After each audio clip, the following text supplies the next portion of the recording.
Aşgabat şäher telefon ulgamynyň internet müşterileri proxy serwer arkaly petikli saytlary girjek bolanlaryny özleriniň Wi-Fi internet aragatnaşygynyň kesilýändigini aýdýarlar.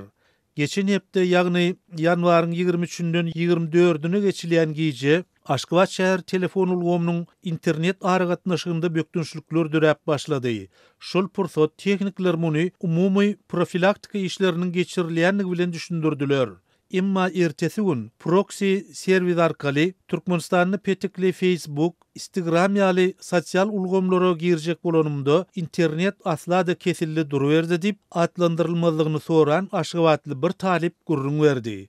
Aşgabat şäher telefon ulgamynyň teknik bölümine jaň edenine degişli resmiler siz näme proxy ulanýaňyzmy? Ýene ulansaňyz internetiňizi düýünden kesersiz dip haýbat atypdyrlar. Gal berse de Aşgabat şäher telefon ulgamy ýokurdaky ýagdaýlar boýunça Azatlyk radiosyna nähilidir bir maglumat ýa-da düşündürüş bermekden ýüze urdy.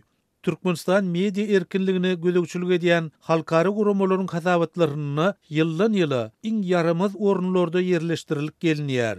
Serhetsiz reportyorlar guramasy bolsa, Prezident Gurbanuly Berdimuhammedowy internetiň ganym duşmany diýip atlandyrdy.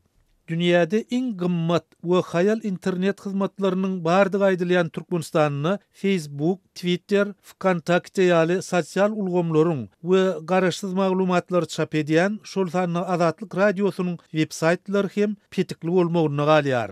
Bu ýagdaýlardan çykylgy hökmünde türkmen internet ulanjylary proxy serwerinden peýdalanyp häkimetleriň petiklän saytlaryna sosial ulgamlary girip başladylar. Azatlyk radiosynyň yerli çeşmeleri bilen söhbetdeş bolan tekniki hunärmenler häkimetleriň soňky hereketleriniň proxy serwisleriniň ulanjylarynyň öňüni almak we onsuzam bir gözegçilikde saklamagy dowam etdirýär. Şol bir wagtda türkmen resmileri Türkmenistanyň informasiýon internet saytlarynyň petiklenýändigi baradaky maglumatlary ret edip, diňe pornografiýa maksatly diýip piýasetlendirilýän saytlara girişleriň ýapylýanlygyny öňe sürýärler.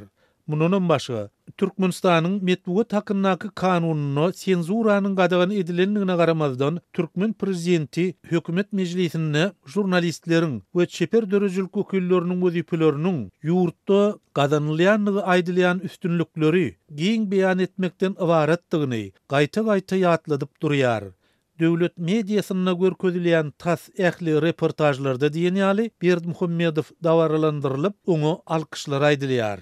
Şeýle de türkmen häkimetleri daşary ýurt habar serişdeleri bilen hyzmatdaşlyk saklaýanlary, grajdan aktivistlerini we öz pikirini aýtmagy, gaýrat tapýanlary ýygyrlamagyny we olara basyş etmegi dowam etdirýär. Resmiler ilatyň alternativ habarlary almak üçin ulanýan hemra antennalaryny aýyrmak boýunça da kampaniýalary başlatdy.